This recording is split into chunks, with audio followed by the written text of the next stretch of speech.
कायेन मनसा बुद्ध्या केवलैरिन्द्रियैरपि योगिनः कर्म कुर्वन् त्यक्त्वात्मशुद्धये युक्तः कर्मफलं त्यक्त्वा शान्तिमाप्नोति नैष्ठिकीम् अयुक्तः कामकारेण फले सक्तो निबध्यते सर्वकर्माणि मनसा सन्न्यस्यास्ते सुखं वशी नवद्वारे पुरे देहि नैव कुर्वन्न कार्यम् न कर्तृत्वं न कर्माणि लोकस्य सृजति प्रभुः न कर्मफल संयोगं स्वभावस्तु प्रवर्तते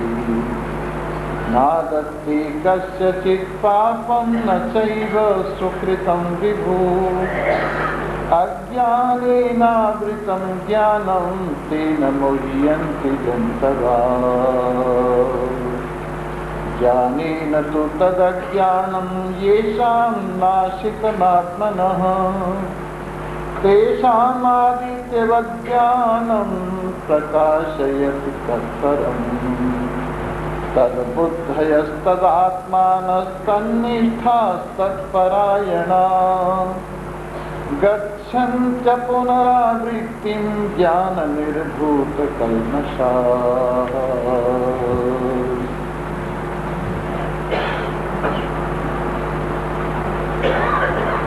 उपस्थित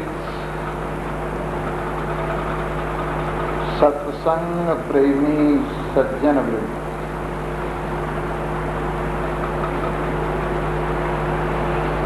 कल आपके सामने चर्चा चल रही थी जो परमात्मा से जुड़ा हुआ है, अपने स्वरूप आत्मा से जुड़ा हुआ है। देखिए, जब कभी ये शब्द प्रयोग किया जाता है परमात्मा से जुड़ा हुआ है, तो इसका अर्थ होता है आत्मा से जुड़ा हुआ है, क्योंकि न तो शरीर परमात्मा है, न ज्ञानेन्द्रियां, कर्मेंद्रियां, प्राण, अंतःकरण परमात्मा है, न अविद्या या माया परमात्मा है। तो शरीर से जुड़कर व्यक्ति परमात्मा से जुड़ा हुआ नहीं है। ज्ञानेन्द्रिय, कर्मेंद्रिय, प्राण, अंतःकरण, इनमें से किसी से भी जुड़कर परमात्मा से जुड़ा हुआ नहीं। अविद्या या माया से जुड़कर भी परमात्मा से जुड़ा हुआ नहीं।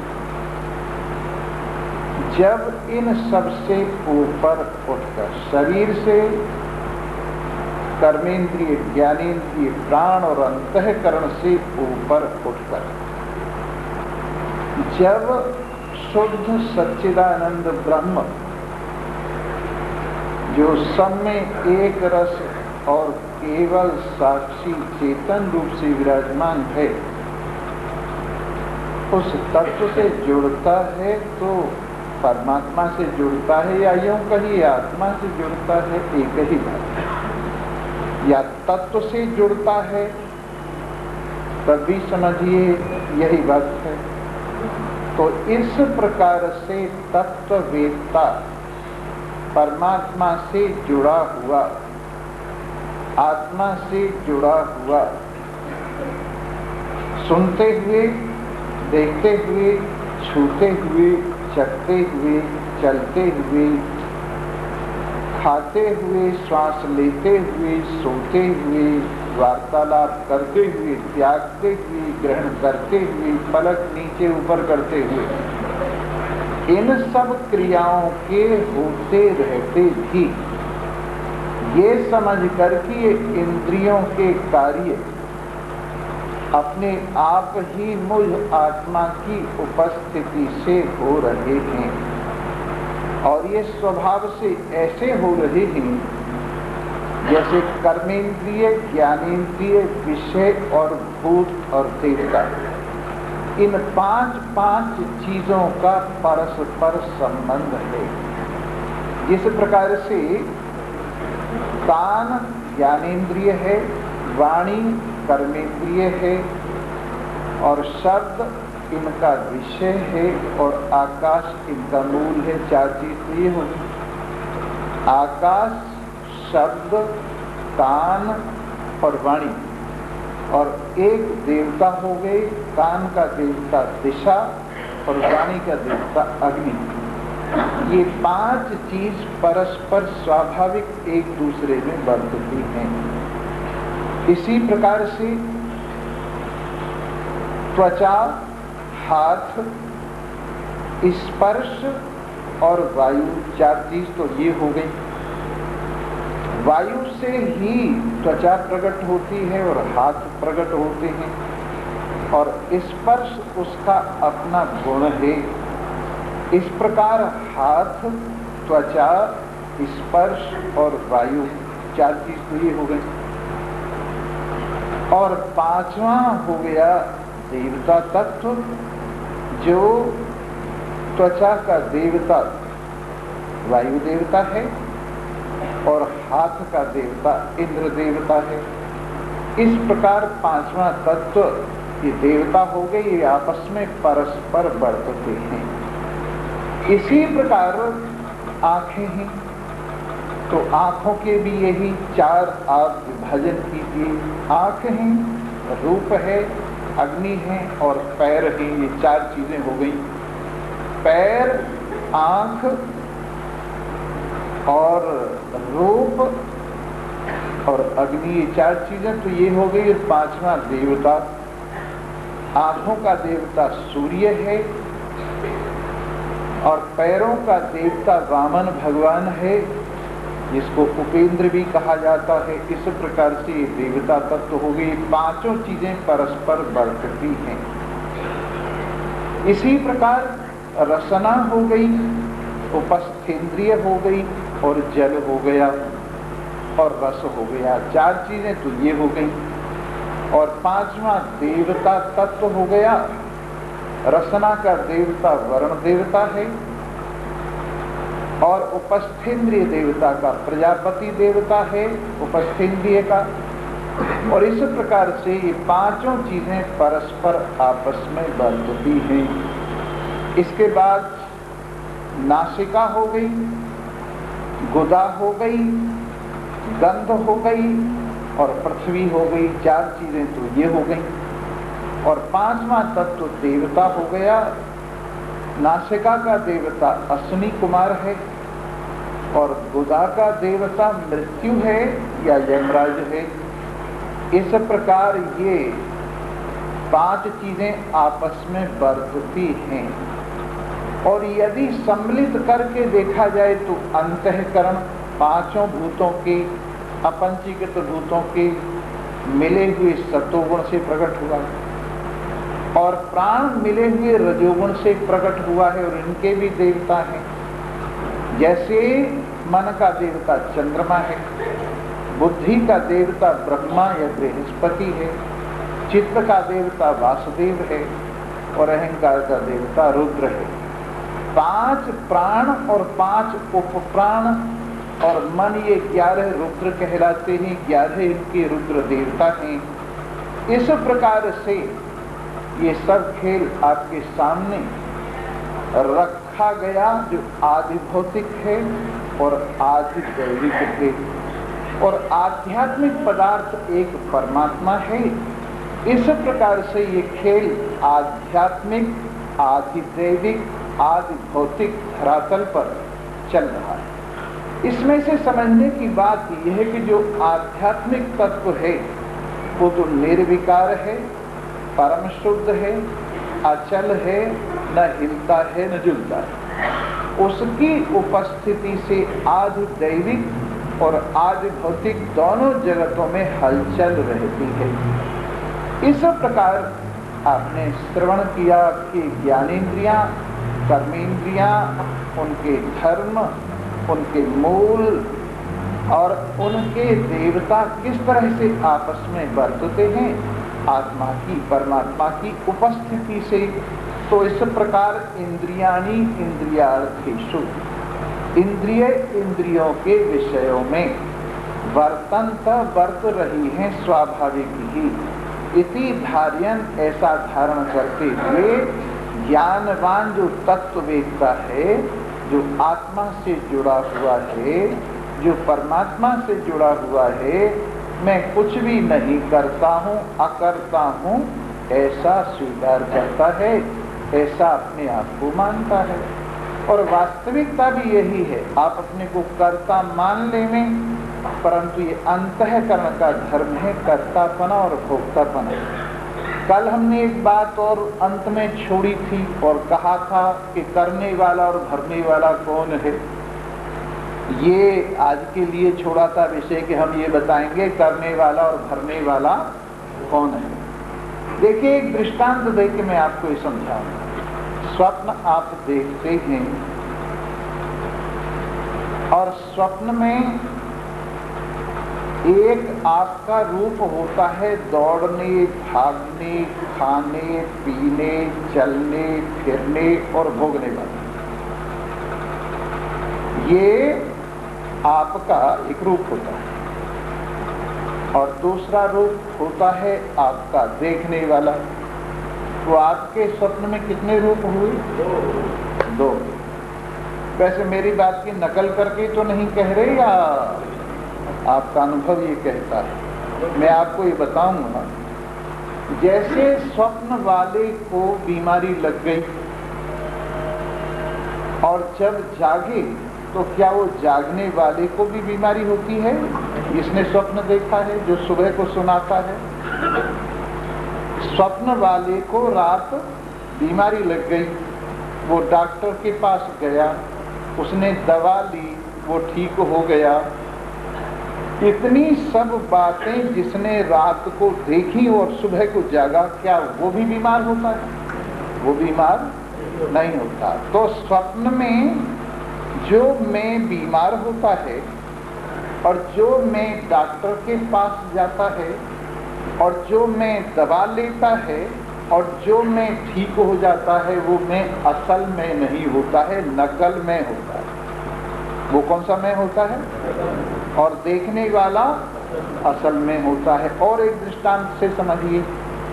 रात आपने स्वप्न में देखा, एक आदमी ने आपको एक कोठरी में बंद कर दिया, ताला लगा दिया और सारी रात भर बाहर बैठकर वो आपका पहरा लगाता रहा। आपने सुबह सुनाई ये बात कि रात को स्वप्न में एक आदमी ने मुझे पकड़कर कोठरी में बंद कर दिया और सारी रात वो पहरा लगाता रहा। क्यों जी? आप तो कोठरी में बंद थे, आपको बाहर वाले का कैसे पता लगा?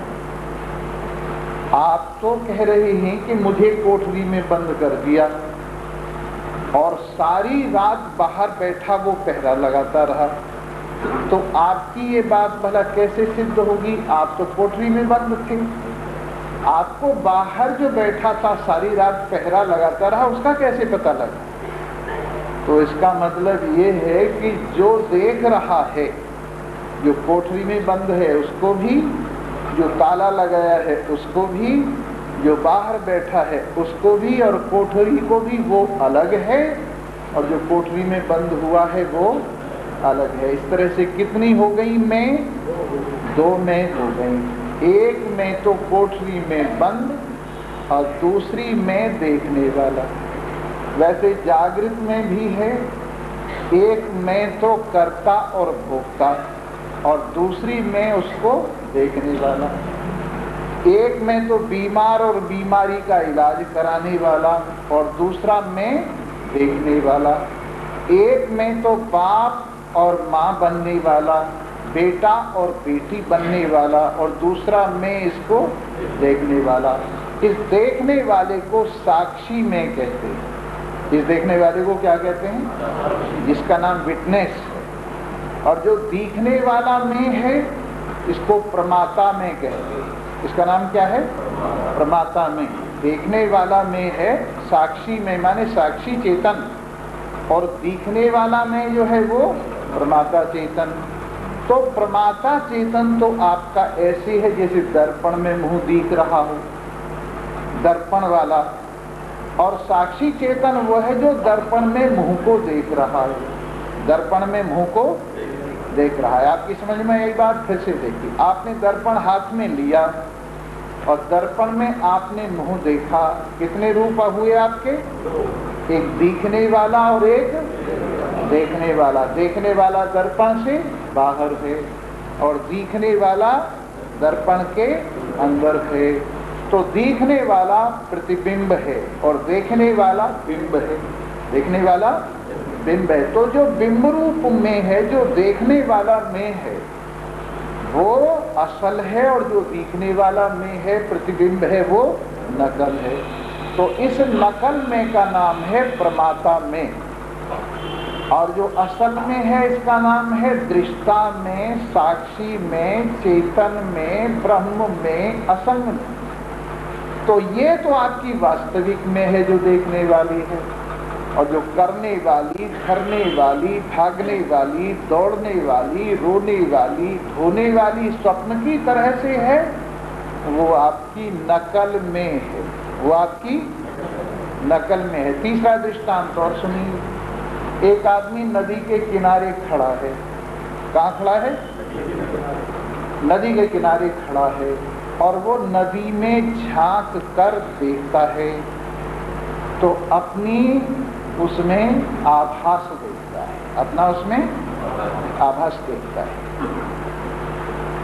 तो दो में हो गई, एक में किनारे पर खड़ा हुआ देखने वाला में, और एक में नदी की धार में दिखने वाला में, जिसको आभास में कहते हैं और नकल में कहा जा सकता है। अब ये में जो नदी में डूबा जा रहा है और ये में जो नदी की लहरों से कटता फटता नजर आ रहा है, और ये में जो नदी की लहरों से ऊपर नीचे नजर आ रहा है, ये असल है ना? ये कौन सा है? असल कौन सा है? देखने वाला जो किनारे पर खड़ा है, नदी में है ही नहीं, नदी में है ही नहीं। और जो नदी में है और ऊपर नीचे नजर आ रहा है, कटा फटा नजर आ रहा है, वो कौन सा में है? नकल में कहो, आभास आपका कहो। तो इस प्रकार से शरीर की नदी, ज्ञानेंद्रियों की नदी, कर्मेंद्रियों की नदी, प्राण की नदी और अंतःकरण की नदी और अविद्या की नदी, इतनी नदियों में जो झांक के देख रहा है और इतने अपने रूप देख रहा है, शरीर के साथ मिला के देखता है तो मोटा, पतला, लंबा, ठिगना, गोरा, काला ऐसा नजर आता है। ये शरीर की नदी में जब झांक के देखते हो तो आप अपने को ऐसा देखते हो। जब ज्ञानेंद्रियों की नदी में झांक कर देखते हो तब कान वाला, त्वचा वाला, आंख वाला, रसना वाला और नाक वाला देखते हो, और उसमें भी ठीक सुनता हूँ, कम सुनता हूँ, बिल्कुल नहीं सुनता हूँ, ठीक छूता हूँ, कम छूता हूँ, बिल्कुल नहीं छूता हूँ, ठीक देखता हूँ, कम देखता हूँ, बिल्कुल नहीं देखता हूँ, ठीक रस आता है, थोड़ा रस आता है, बिल्कुल रस का पता नहीं लगता, गंध ठीक सूंघता हूँ, कम सूंघता हूँ, बिल्कुल नहीं सूंघता हूँ। ये किसके धर्म में? ज्ञानेंद्रियों के धर्म में। तीन धर्म, कभी बिल्कुल ठीक, कभी बीच वाली और कभी बिल्कुल ठप। ठप, घटिया और ठीक, ये पांचों, ये तीनों धर्म किसके हैं? ज्ञानेंद्रियों के। ठीक, घटिया और ठप। और इनको लेकर कहता है मैं ठीक हूं, घटिया हूं, ठप हूं। ऐसे ही कर्मेंद्रियों के धर्म में हाथ ठीक काम करते हैं तो ठीक, जरा हाथों में गड़बड़ी दर्द सा रहने लगा तो घटिया, और जो फालिज मार गया तो ठप। इस प्रकार से कर्मेंद्रियों के कितने धर्म हैं? ये 3 धर्म हैं, बढ़िया, घटिया और ठप। ये मोटी भाषा में समझा रहा हूं। बढ़िया, घटिया और ठप, ये तीनों कर्मेंद्रियों के धर्म हैं। और इनके साथ जो अपने को मिलाता है, इनमें देखता है तो अपने को क्या मानता है? बढ़िया, घटिया और ठप। इसी तरह से प्राण ठीक काम करते हैं तो बढ़िया, बीच में होते हैं तो घटिया, और जब राम राम सत्य हो जाती है तो ठप। ऐसे ही अंतःकरण के भी 3 धर्म हैं, बढ़िया, घटिया और ठप। और इस तरह से अपने आप को 3 तरह का मानता है, बढ़िया, घटिया और ठप। पर ये तीनों रूप इसके इन नदियों में देखने से, अगर ये अपने आप को किनारे पर खड़ा हुआ देखे तो इसमें न बढ़ियापना, न घटियापना, न ठपपना, केवल देखना धर्म, केवल देखना धर्म। तो इस प्रकार से ये इसके 2 रूप हुए, एक तो शरीर के साथ, ज्ञानेंद्रियों के साथ, कर्मेंद्रियों के साथ, प्राण के साथ, अंतःकरण के साथ, अज्ञान के साथ मिलाकर जो देखता है उसमें अपनी छाया, अपना आभास देखता है, तो ये इसका नकल रूप हुआ। और इसको हम प्रमाता कह सकते हैं, इसको हम प्रमाता कह सकते हैं। लेकिन जब ये अपने आप को इन सबसे अलग निर्विकार रूप से अनुभव करता है तो ये इसका साक्षी रूप है, चेतन रूप है, शुद्ध रूप है, ब्रह्म स्वरूप है। तो हम आपको जो ब्रह्म ज्ञान कराते हैं, कौन से का कराते हैं? जो निर्विकार है, जो दृष्टा है, जो साक्षी है, जो चेतन है, जो केवल है। और बाकी जगह कहीं तुम अपने को शरीर समझ के, कहीं ज्ञानेंद्रियों के साथ जोड़ के, कहीं कर्मेंद्रियों के साथ जोड़ के, कहीं प्राण के साथ जोड़ के, कहीं अंतःकरण के साथ जोड़ के, और कहीं अविद्या नासमझी के साथ जोड़ के इलाज करवाते फिर रहे हो। और भी कई साथ जोड़ लेते हो, स्त्रीपना पुरुषपना जोड़ लेते हो, ब्राह्मण क्षत्रिय वैश्य शूद्रपना जोड़ लेते हो, ब्रह्मचारी गृहस्थी सन्यासी वानप्रस्थपना जोड़ लेते हो, हिंदू मुसलमान पना जोड़ लेते हो, और हिंदुस्तानी पाकिस्तानी पना जोड़ लेते हो। कितने पने जोड़ लेते हो तुम अपने साथ, तुम खुद जानते हो इनमें से तुम कौन से हो भला। इनमें से कोई से तुम नहीं हो, तुम केवल देखने वाले, तुम केवल देखने वाले। तो हम तो आपकी इस वास्तविकता को बताते हैं, तुम देखने वाले हो, न करने वाले हो न भोगने वाले हो। करने वाला और भोगने वाला जैसे स्वप्न में प्रमाता है, वैसे जागृत में भी प्रमाता, माने आपका नकली रूप है ये, आपकी असल में न कर्तृत्व है और न भोक्तृत्व है। और प्रमाता के भी उपाधि के धर्म है ये, कर्तृत्व और भोक्तृत्व, चेतन के धर्म नहीं है। इस प्रकार से जो इस बात को जानता है वो जानता है तत्वविद, तो तत्व से जुड़ा हुआ कि इंद्रियां इंद्रियों के स्वभाव में बरत रही हैं, और मेरी छाया, मेरा करंट, मेरा तादाद में इन सबको जीवन दे रहा है। फिर भी मैं इनसे अलग शुद्ध स्वरूप, ज्ञान स्वरूप, आनंद स्वरूप, एक रस ब्रह्म हूँ, इससे न ज्यादा हूँ और न इससे। जो मैं हूँ सो हूँ, जो मैं हूँ सो हूँ, जो तू है सो है, तेरी सदाई है। इस प्रकार ब्रह्मण्याधाय कर्माणि, इन कर्मों को ब्रह्म के अर्पण करके, किसी के अर्पण हो पर मेरे साथ संबंध नहीं है। कूड़ा करकट अपने घर से निकालो और फिर चाहे तुम कहीं डालाओ, पर एक गड़बड़ है। देखो एक बात बताएं तुम्हारी, किसी के दरवाजे पर डालो वहीं लड़ाई होगी, अगर तुमने अपने घर से कूड़ा करकट साफ करके किसी और के दरवाजे के सामने डाला तो क्या हो जाएगा? लड़ाई होने का डर है। इसलिए इसको मिथ्या समझो, इस कूड़े करकट को मिथ्या समझो, ज्ञान की अग्नि से जला दो, किसी के साथ लड़ाई होने का खतरा नहीं है।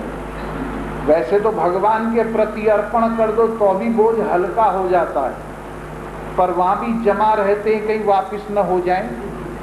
इसलिए ऐसा करो, इनको ज्ञान की अग्नि से जला ही डालो कि न ये कर्म सत्य है, न कर्मों का करने वाला सत्य है, न कर्मों को भोगने वाला सत्य है। ये सब स्वप्न की तरह से मिथ्या है। कर्म भी, कर्मों को करने वाला भी, और कर्मों का कर्तृत्व और भोक्तृत्व भी, ये तीनों स्वप्न की तरह से कल्पित हैं।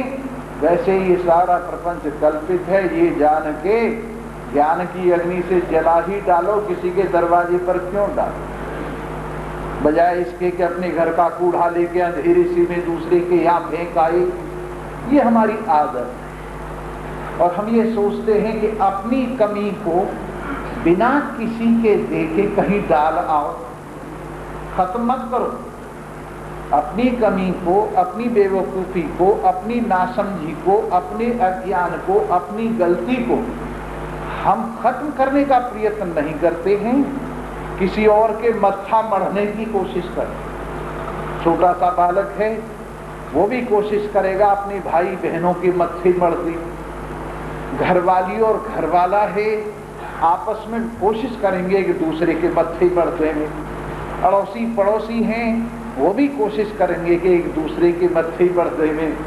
इस तरह से कूड़े कबाड़ को हम अपने घर से तो साफ कर लेते हैं, पर अड़ोसी पड़ोसी के घर फेंकने का अंधेरे में प्रयास करते हैं। अगर दम लगे हमारा तो उजाले में भी फेंक आवे, और अगर कोई डर सा हो तो अंधेरे में फेंक आवे। उसी तरह से हम देखते हैं, स्वामी जी देख रहे हैं, यहाँ मत बैठना, वहां मत बैठना, और स्वामी जी न देखे तो कहीं बैठ जाए। तो मतलब ये कमी दूर तो नहीं हुई ना। बस स्वामी जी न देखे, अड़ोसी पड़ोसी न देखे, पता न लगे घर वाले को घरवाली को परस्पर कि किसका किया हुआ है, बाकी किसी के मत्थे मढ़ दो। तो इस प्रकार से हम लोग इस संसार के चक्र को भी, इस संसार के बोझ को भी किसी न किसी के मत्थे मढ़ते रहते। बढ़िया बात यह है, ज्ञान की अग्नि से जला दो, किसी के मत्थे मढ़ने की जरूरत ही नहीं है। ज्ञान की अग्नि से कर्तृत्व और भोक्तृत्व और कर्तृत्व और भोक्तृत्व को धारण करने वाला मिथ्या अहम और कर्म, इन सबको जिसने जला दिया उसका न किसी से रगड़ा, न किसी से झगड़ा, और न अपने में अशांति, तीनों बात नहीं है। समझे ना? समझने वाले के 100 और सुनने वाले के 10 और सुनाने वाले का 1। इस प्रकार से जो समझेगा मानेगा उसी का जीवन सफल होगा। तो ब्रह्मण्य आधाय कर्माणि, ब्रह्म में, और हम यहाँ ब्रह्म का तात्पर्य ज्ञान से लेते हैं। ज्ञान में, आत्मज्ञान में कर्मों को रख कर माने जल गए, और संगम त्यक्त्वा, आसक्ति को छोड़कर, फल की इच्छा को छोड़कर, जो इन कर्मों को वैसे ही रामलीला की तरह से, ड्रामा की तरह से करता है।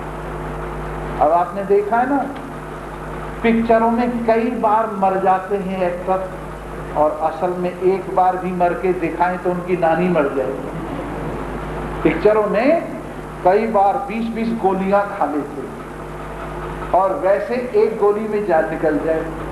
तो जिस तरह से वो एक्टिंग करते हैं वैसे एक्टिंग जैसी करो, पर असल में इसको अपने अंदर मत ले जाओ। तो ब्रह्मण्य आधाय कर्माणि संगम त्यक्त्वा करोति यः, इन सारे कर्मों को ब्रह्म में रखकर, ज्ञान में रखकर, मिथ्या समझते हुए जो संग को छोड़कर कर्म करता है, लिप्यते न स पापे न, वो पाप से लिपायमान पुण्य से हो जाएगा। पाप से नहीं होगा तो दोनों भाई भाई, जो पुण्य से लिपायमान होगा वो पाप से भी लिपायमान होगा। जिसको पुण्य पकड़ने की इच्छा है, पाप किसके घर में जाएगा? दोनों जुड़वा भाई, दोनों जुड़वा भाई हैं। जो कोई आदमी पुण्य को घर लाना चाहे उसको ये भी हिम्मत होनी चाहिए कि बिना बुलाए पाप भी। अब बताइए, घरवाली से शादी की तो साली मानेगी आने से? वो भी जरूर आएगी, चाहे तुम उसको चाहो और चाहे न चाहो। उसी तरह से जब तुमने पुण्य से शादी की है तो पाप जो साला है वो मानेगा, वो भी जरूर आएगा। इस तरह से ये जोड़े हैं, भाई भाई हैं आपस में, और एक के साथ रिश्तेदारी, दूसरे के साथ बिना बात रिश्तेदारी। अब घरवाली को कहे तुम्हें मुझे तुम्हारी माँ अच्छी नहीं लगती है, मैं तुम्हारे साथ तो रिश्ता करूंगा, तुम्हारी माँ के साथ मेरा कोई रिश्ता नहीं होगा। ये संभव ही नहीं है, संसार का स्वभाव है। घरवाली के साथ रिश्ता होगा तो उसकी माँ के साथ भी अपने आप रिश्ता जुड़ जाएगा। वैसे पुण्य के साथ पाप का रिश्ता, सुख के साथ दुख का रिश्ता, लाभ के साथ हानि का रिश्ता, जय के साथ पराजय का रिश्ता, उन्नति के साथ अवनति के रिश्ते जुड़े पड़े हैं। एक एक चीज भगवान ने घड़ी नहीं है, भगवान ने दो दो बनाए। ब्रह्मा जी ने जो कुछ बनाया है दो दो, जैसे एक जगह से पत्तियां भी निकली हैं एक साथ तो दो निकली। इस प्रकार विधि प्रपंच गुण अवगुण साना, विधाता का प्रपंच गुण और अवगुण दोनों से सना हुआ। इस प्रकार लिप्यते न सपापी न, वो पाप से लिपायमान नहीं होता। पद्म पत्र में वाम्भसा, इस प्रकार से कमल का पत्ता पानी डाल दो बिखर जाएगा, पत्ते के ऊपर टिकेगा ही नहीं। हाथ में ले लो तुम कमल के पत्ते को, पानी डालो सब बिखर जाएगा, इधर उधर हो जाएगा। इस प्रकार कमल के पत्र पर पानी नहीं टिकता, उसी प्रकार ज्ञानवान से पुण्य और पाप कुछ भी नहीं संबंध रखता। कायेन मनसा बुद्ध्या केवलैरिन्द्रियैरपि योगिनः कर्म कुर्वन्ति संगम त्यक्त्वात्मशुद्धये। कायेन माने शरीर से, मनसा मन से, बुद्ध्या बुद्धि से, केवलैरिन्द्रियैरपि और केवल इंद्रियों से। इतनी चीजें लगती हैं कर्म में। कर्म करने में कितनी चीज लगती है? शरीर, मन, बुद्धि और इंद्रिय, ये सब चीजें। और मैं तो ये कहूँगा प्राण भी साथ लगता है, प्राण के बिना भी कोई कर्म नहीं हो सकता। तो इतनी चीजें कर्म के साथ लगती हैं। इन सब का उपयोग ज्ञानवान करता है, शरीर का, मन का, बुद्धि का, प्राण का और इंद्रियों। लेकिन ये किस लिए करता है? योगिनः कर्म कुर्वन्ति, योगी लोग भी कर्म करते ही संगम त्यक्त्वा, संग को छोड़कर, फल की इच्छा को छोड़कर, आत्मशुद्ध ही अंतःकरण की शुद्धि के लिए, कि हमारा हृदय निर्मल हो जाए। हमारे हृदय में जो मैं मेरी के जाले लगे हुए हैं वो झाड़ दिए जाए, साफ हो जाए। तुम लोग घर में जब सफाई करते हो तो कैसे करते हो? झाड़ू का उपयोग करते हो, और अगर वैसे झाड़ू न पहुंचे तो बांस में बांध के झाड़ू ऊंची कर लेते हो और फिर दीवारों को, छत को, सब को साफ करते हो। फिर इसके बाद फर्श को साफ करते हो, तो पोछा लगाते हो, और इस प्रकार से आपका घर ऊपर और नीचे से साफ सुथरा हो जाता है। जैसे इतनी देर तक घर की सफाई में क्या मिला? आपने जो झाड़ू लगाया, पोछा लगाया, छतें साफ की, दीवारें साफ की और बर्तन साफ किए, कपड़े साफ किए, इतनी देर तक सफाई की, आपको क्या मिला इससे? अरे प्रसन्नता मिली, साफ घर में बैठ के मजा आता है कि लोग अब ठीक हो गया, छत भी साफ, दीवारें भी साफ, फर्श भी साफ और बर्तन भी साफ, कपड़े भी साफ, सब करीने से लगते। जरा सी मेहनत ही तो है। कपड़ों को यूं ही फेंक दो, वो भी रखना है, और तेल लगा के जरा ठिकाने से रख दो, वो भी रखना है। बर्तनों को यूं ही फेंक दो और साफ करके ठिकाने से जमा दो, है तो वही चीज, लेकिन उनको करीने से लगा दो तो अच्छे लगते हैं। बेतरतीब यूं ही फेंक दो तो इतना ही फर्क है। बेवकूफ का संसार बेतरतीब यूं ही फेंका हुआ है, और हमें पता लग जाता है, कहते नहीं है हम, कोई नाराज हो जाए कि ये घर फुवड़ का है, कि ये घर ठीक ठाक समझदार औरत का है। कैसे पता लग जाएगा? घुसते ही पता लग जाएगा। बर्तन बिखरे पड़े रहेंगे, कपड़े बिखरे पड़े रहेंगे, बाथरूम में सामान बिखरा पड़ा रहेगा, हमें पता लग जाएगा ये देवी हरिओम तत्सत। और वैसे भी पता लग जाएगा, सामान करीने से रखा हुआ है, लगा हुआ है, तो उसको मोटी भाषा में सुतैमन कहते। सुतैमन का मतलब ठीक तरह से काम करने वाली, समझदार, घर को साफ रखने वाली। तो दो तरह के लोग हमारे यहाँ आते हैं। एक का संसार तो फुवड़ संसार है, यूं ही पड़ा हुआ है, और एक का संसार जरा साफ सुथरा तरतीब से लगा हुआ। तो जिनका संसार तरतीब से ठीक ठाक लगा हुआ है, वो हमारे ज्ञान को भी तरतीब से रखेंगे और काम में लाएंगे। और जिनके घर में ही फुवड़पना है, ज्ञान को भी क्या करेंगे, सीढ़ियों से नीचे तक नहीं ले जाएंगे, कुछ यहाँ बखेर देंगे, कुछ वहां बखेर देंगे, कुछ वहां बखेर देंगे।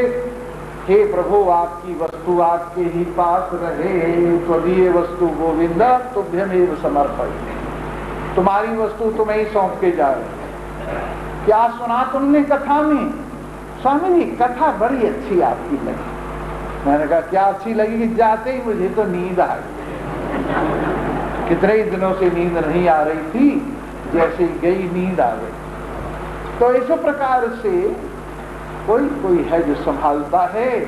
तो भगवान कहते हैं जो शरीर का, मन का, बुद्धि का, इंद्रियों का, प्राण का, इनका ठीक उपयोग करता है। और इनके द्वारा इनका उपयोग किस लिए करता है? अंतःकरण की शुद्धि के लिए।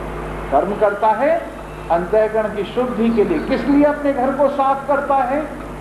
कि उसने एक मेहमान को निमंत्रण दे रखा है। एक मेहमान को निमंत्रण दे रखा है, वो मेहमान आने वाला है, इसलिए वो अपने घर को, हर चीज को साफ कर रहा है। और वो कौन सा मेहमान आने वाला है?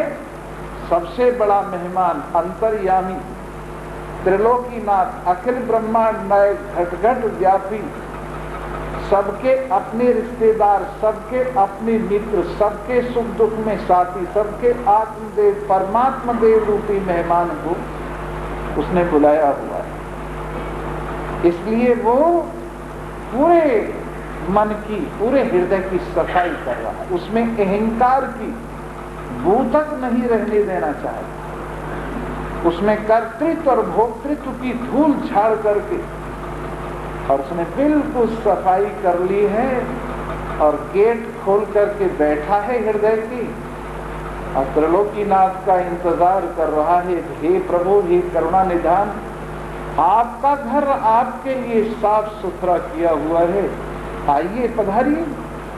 तो इस प्रकार योगी लोग भी अंतःकरण की शुद्धि के लिए शरीर का उपयोग, मन का उपयोग, बुद्धि का उपयोग, प्राण इंद्रियों का उपयोग करके कर्म करते हैं।